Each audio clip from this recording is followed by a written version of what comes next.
Monsieur le Président, on va essayer de passer de l'épaule, du rachis cervical, à un aspect particulier de la localisation de la tuberculose au niveau de la main et du poignet.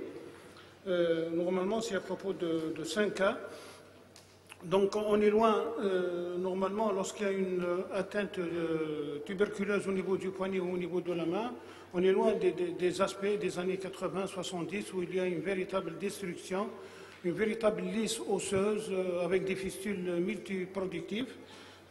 Maintenant, la tuberculose peut se révéler, peut se manifester par des aspects un peu particuliers. Donc la tuberculose, elle peut toucher tous les organismes.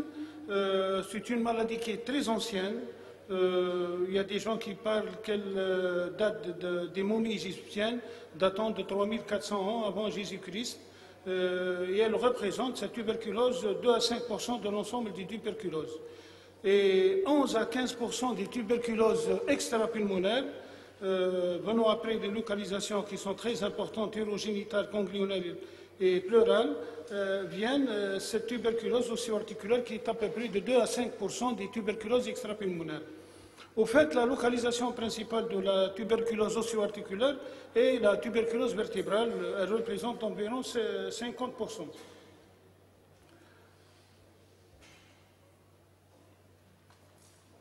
Ouais.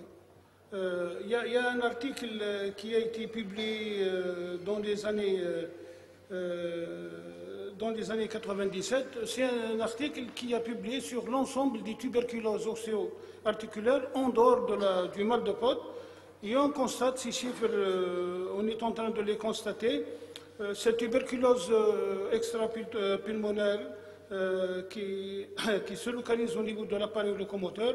Il y a le genou qui est un tiers des tuberculoses osseo-articulaire siège au niveau du genou, puis viennent certaines localisations comme la hanche, le pied, l'épaule et le poignet qui représente à peu près 8%. Si on jette un coup d'œil sur la littérature de cette question-là, à chaque fois on nous ramène 2-3 cas, il n'y a pas une étude multicentrique. La seule étude qu'on a pu retrouver, c'est cette étude de Pertuissé, c'est un médecin, c'est un médecin interne à Montpellier qui a essayé d'étudier l'ensemble des tuberculoses osseo-articulaires. Au fait, il y a un gros problème. Les collègues de microbiologie, sont mieux placés pour faire le diagnostic de cette tuberculose. Il est très difficile. Comme toutes les formes de tuberculose osseo-articulaire, ce sont des tuberculoses qui sont caractérisées par une faible quantité de BK au sein des lésions possibaciliaires. Donc, elles font intervenir, bien sûr, principalement le BK à multiplication lente. Et ces tuberculoses osseo-articulaires résultent de la dissémination hématogène du BK à partir d'un foyer. Dans la majorité des cas, c'est de siège pulmonaire. Mais au fait, il y a deux grandes possibilités. Soit la dissémination du BK est ancienne et la survenue de cette tuberculose osseo-articulaire correspond à une réactivation locale, soit la dissémination du BK est récente et il existe un foyer actif à distance. Les cas que nous allons vous présenter, c'est probablement des disséminations du BK qui est ancienne et la survenue de cette tuberculose-là correspond à une réactivation de ce foyer local.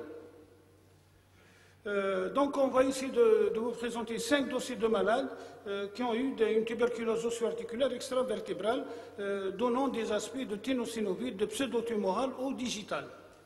Le premier cas, c'est une patiente âgée de 38 ans, sans antécédent particulier, vaccinée au BCG, qui consulte pour une tuméfaction du bord interne du poignet droit, évoluant depuis 2 années, dans un contexte de douleur, incident fébrile et frisson nocturne. L'examen clinique donc retrouve une tuméfaction du bord interne, une nerf du poignet, localisée en regard de la tête de l'ulna, de 3 cm de diamètre, dure à la palpation, adhérente au plan profond, sans signe inflammatoire ailleurs, il n'y a pas de trouble vasculaire ni nerveux, et la palpation des aires ganglionnaires, elle était libre. La mobilité du poignet est perturbée surtout dans le secteur de l'inclinaison cubitale à 10 degrés. Donc la radiographie simple du poignet, de face et de profil, objective, une lisse de la corticale médiale de la tête ulnaire Et l'examen tomodensitométrique avec injection révèle une tumeur englobant toute la tête ulnaire et le tiers distal de la diaphyse de l'ulna dans une portion de 5 cm comportant des macrogiotes et des destructions intramédulaires correspondant au stade 3 de Gosman. Le bilan biologique est fait d'une hyperleucocytose et vitesse de sédimentation accélérée.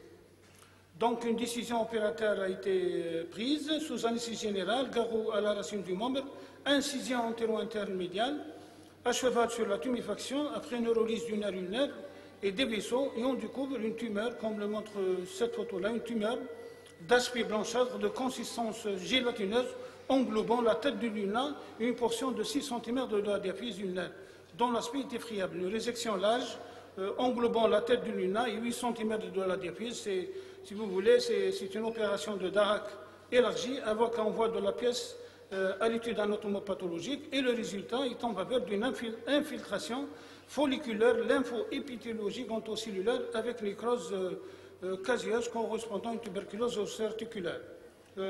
Au fait, au départ, on était beaucoup plus en faveur d'une tumeur maligne. Une chimiothérapie antituberculeuse a été réalisée et la lésion a été immobilisée par un plâtre brachio-antibrachio-palmaire pendant un mois, relié par un gant plâtrier pendant la même durée.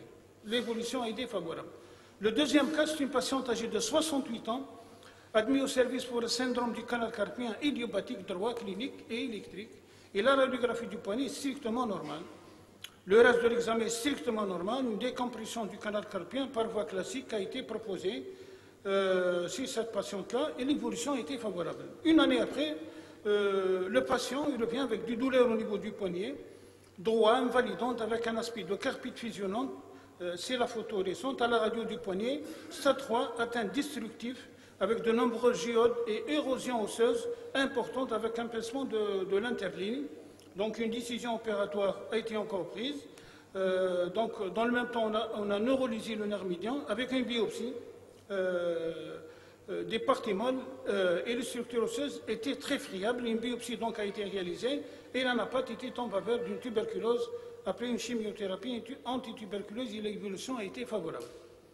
Le troisième cas, c'est une patiente âgée de 72 ans, admise au service pour syndrome du canal carpien aussi, gauche, clinique et électrique, sans antécédent aussi particulier. La radiographie du poignet est strictement normale au départ et le reste de l'examen est strictement normal. Une décompression du canal a été réalisée et l'évolution a été favorable. C'est le même topo, la même histoire que le cas numéro 2.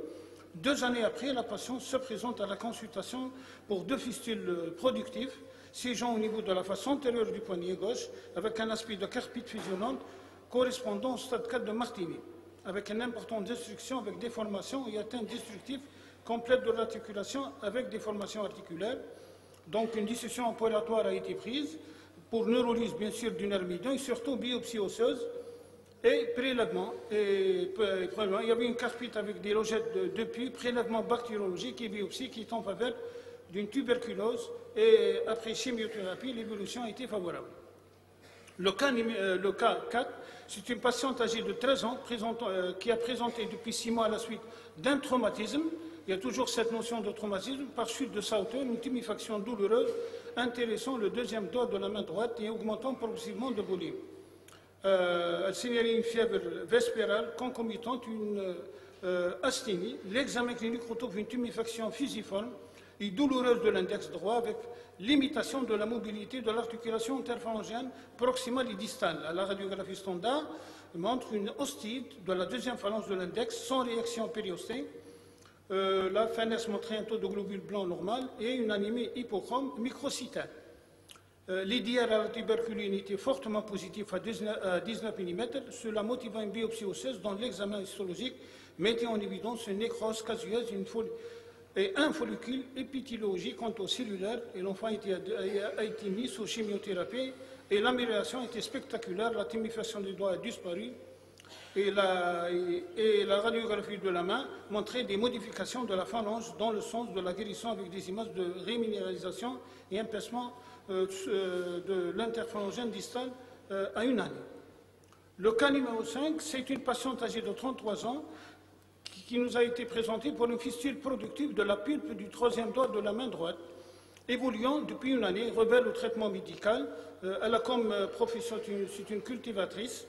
Et l'examen clinique retrouve une fistule latérale pulpaire productive sans signe inflammatoire. Ailleurs, il n'y avait pas de trouble vasculaire ni nerveux et la palpation des aires ganglionnaires, elle était libre. La mobilité de l'interpharyngien distal était perturbée, surtout dans le secteur de flexion et extension. Et la radiographie de la pulpe retrouve une véritable liste de la houppe correspondant à SA3 de Gossman, avec un bilan biologique fait d'une hyperleucocidose et d'une vieillesse augmentée. Donc une décision opératoire a été prise sous bloc tronculaire du nerf médian, garrot du doigt, incision antéromédiale à cheval sur la fistule et on découvre une tuméfaction d'aspect blanchâtre de la houppe pulpaire avec résection englobant donc la tuméfaction. Et la pièce a été envoyée à l'anapathe qui était en faveur d'une tuberculose osseo-articulaire et la patiente a été mise sous traitement.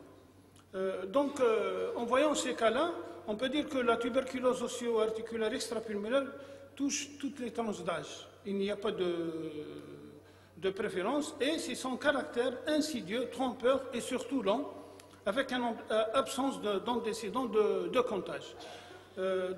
Cette tuberculose, elle peut se cacher derrière une infection digitale, ce qui a été rapporté par certains auteurs.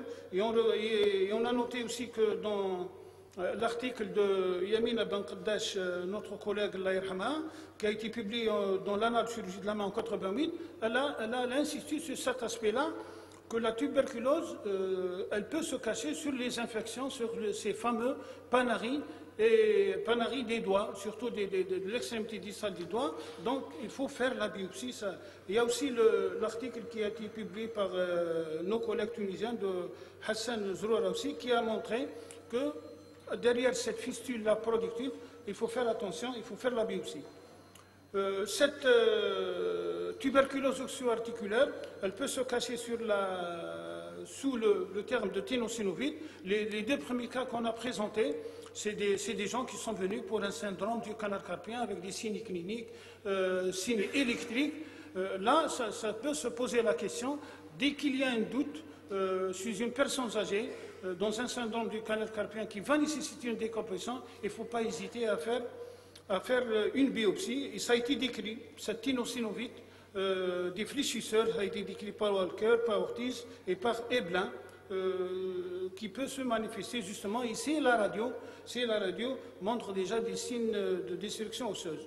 Il y a aussi l'association canal carpien aussi, ça a été décrit par certains collègues aussi qui ont décrit dans certains cures chirurgicales du syndrome du canal carpien, il faut faire à la tuberculose osseo-articulaire. Donc l'intérêt, c'est l'intérêt de la biopsie, dès qu'on trouve dans cette décompression-là des parties molles, voilà, qui sont suspectes, il faut y aller faire la biopsie. Et en conclusion, donc ces 5 cas cliniques illustrent 3 types d'évolution de la tuberculose osseo-articulaire extra-articulaire. Donc d'évolution type tumorale, c'est le cas de la tuberculose de l'ulna, type infection digitale ou type ténosynoviale. Donc l'aspect de la tuberculose osseo-articulaire est très polymorphe. Le clinicien doit savoir qui y penser s'il ne veut pas la méconnaître.